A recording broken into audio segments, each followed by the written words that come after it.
intensity in your face from it. It was good vibes. Later at their press conference, Tommy's dad, John Fury, threw water over Darren Till, and a brawl almost breaks out. You want an empty head? Hey, you want an absolute...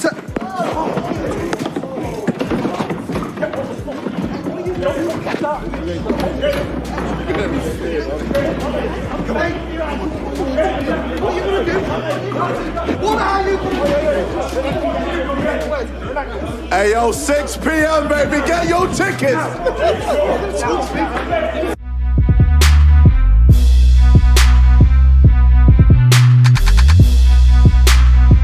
I can see the way it eats him up. I can see the way it eats him up. Just from even watching, like, I don't, to be honest, I don't sit and watch his interviews or anything like that, but I see clips here and there, and my existence hurts his feelings a lot. On the contrary to what he says, I ain't never been an asshole to him. But yeah, we've got a bit of banter with this duck thing going. Oh, that's so offensive. You know what I mean? He's got to be offended by any duck emoji here and there. Come on, John. Stop being so sensitive, bro. Like, he's offended that somewhere deep in his mind and deep in his soul, he knows that I can bounce his head off the canvas. He knows it.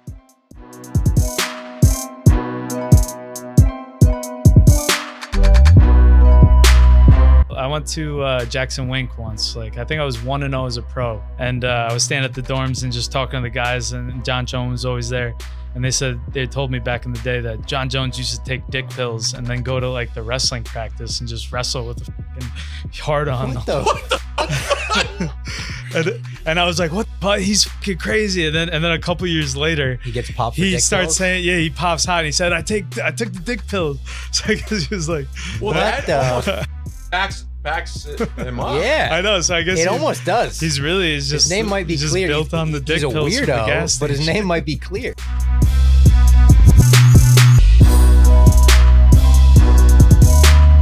Alvarez retweeted a tweet from a fan which said, UFC should re-sign Eddie Alvarez for one fight and let him and Chandler finish their trilogy. Alvarez and Chandler fought twice in Bellator, with Chandler winning the first fight via submission, and Alvarez getting a split decision win over Chandler in the rematch. Later, BKFC announced Alvarez will be fighting Jeremy Stevens in his hometown Philadelphia on January 25th.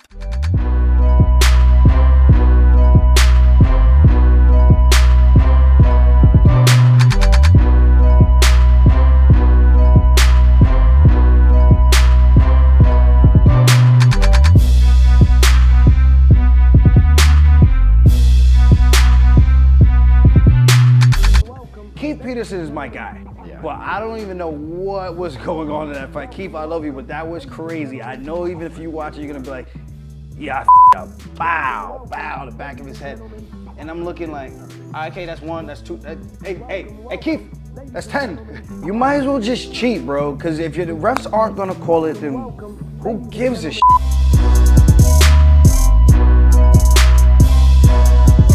It was a 5th round that he had him hurt, and he could have finished it, but he went back to wrestling. I mean, these are the things I just really don't understand. When you got somebody hurt, Kamaru, finish him on your feet. Like, why grapple? You grapple and they go down. You're not gonna grind upon them. Your abilities when somebody's staggered is you leave them on your feet and you finish him off there. Charles Oliveira just was too much for him. Michael Chandler had the right game plan, I believe. I don't know if you noticed this, Henry. Michael Chandler lost his lightweight title in Bellator. He got kicked in the peroneal nerve. He gets kicked there. That leg instantly shuts down. It was a couple of kicks that Charles Oliveira threw there. Michael Chandler's leg was done. That's why he kept winging those hooks, because he couldn't step. Yeah, but that's just, in my opinion, Kamaru, that's just a technical and tactical deficiency that he has. He just needs to understand how to evade kicks. He gets kicked quite a bit, man.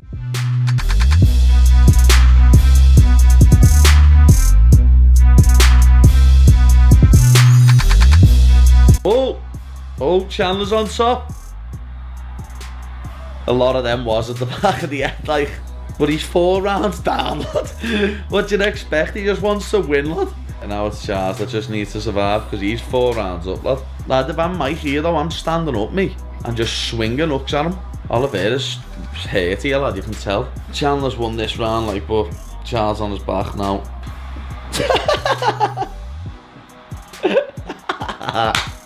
Chandler's a legend, you know. He's gonna do it again.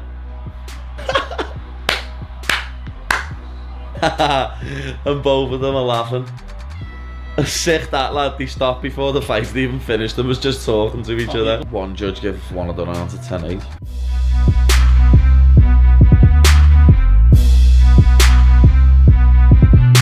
But I'm not. This is what I said to the UFC, and this is zero disrespect to Michael Chandler. But I just said that I don't want to be in the Michael Chandler situation. I'm not interested in it. And they assured me that that's not going to happen.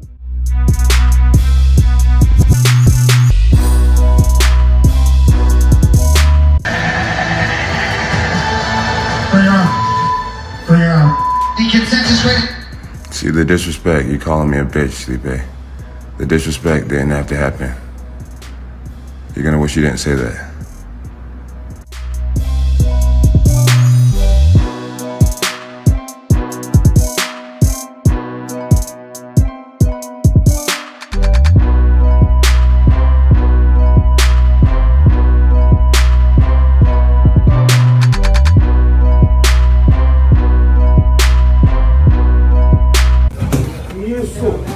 Isso embaixo agora. Break. Oi. Você vê que ele já tá por sua mão, a guarda vai alta quando você encosta, entendeu? Calma. Tá em seco, 30 segundos.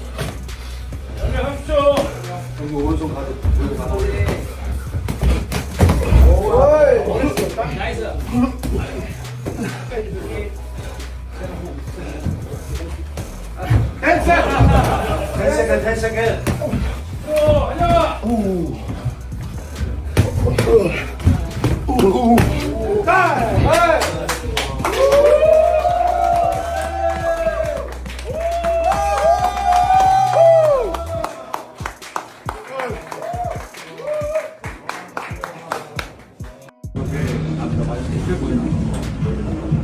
Esse aqui tava um manequim lá na frente. Esse é mais nova que entrou aqui. Essa aqui maior, essa aqui dá mais Esse tá melhor do que o outro. Essa tá boa, hein?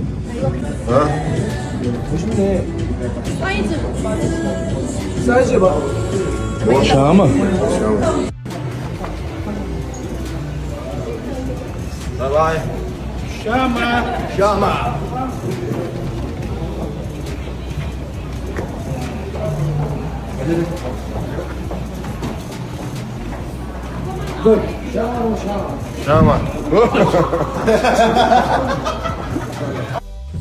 하나 둘 셋 하면 하나 둘 너, dois, três. 하나, 둘, 셋. 샤마.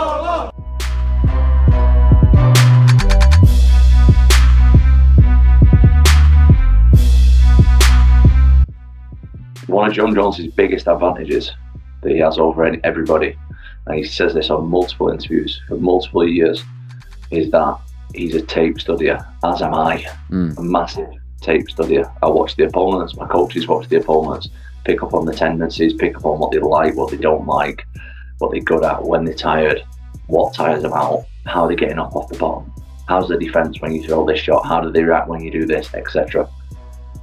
He loves to study opponents like this. He has no chance of doing that with me because my average fight time is the shortest in UFC history at 2 minutes 2 seconds, over 10 fights, and that's something that keeps him up at night, that will keep him up at night for sure. I am a massive question mark for him, and I know a lot of his game. He's got a lot of octagon time over a lot of years.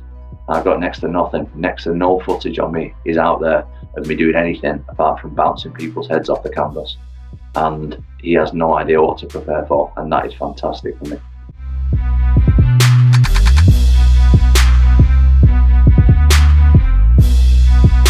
to read like he. It's been a while since we trained. So after I think left us 3 rounds, I felt like okay now. You could see it was like a mutual respect, like a game of chess that you both respect each other's arts. And, yeah. So we touch each other. Yeah. And sometimes it's a good touch, but it's not with bad intention.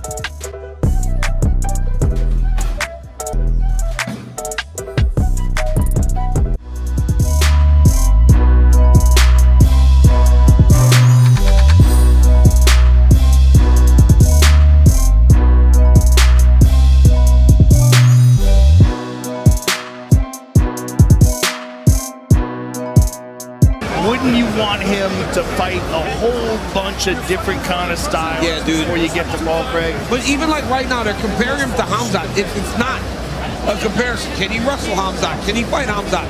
The kid's not ready for that yet. No. He's way away from being ready to fight guys like Hamzat Chimaev. In a fight, level. Yeah. You put Hamzat in there tonight against, right? Yeah. And that's no knock on Bo Nick. Something that was a little disappointing was the commentary and just kind of hearing the way that they were looking at the fight, and it made me feel like they didn't really know what was going on as much, because anybody that I've talked to that are people that I trust and know shoot straight with me, they're like, dude, you like shut that guy out, domination, it was a flawless victory.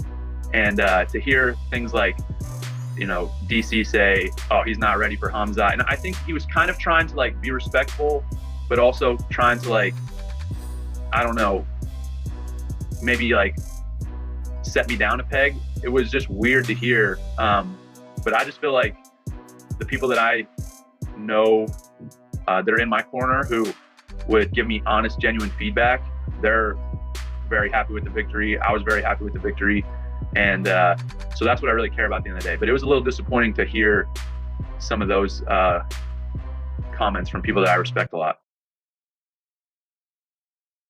Let's check out some of today's best memes from the internet. Let's see what your best move is.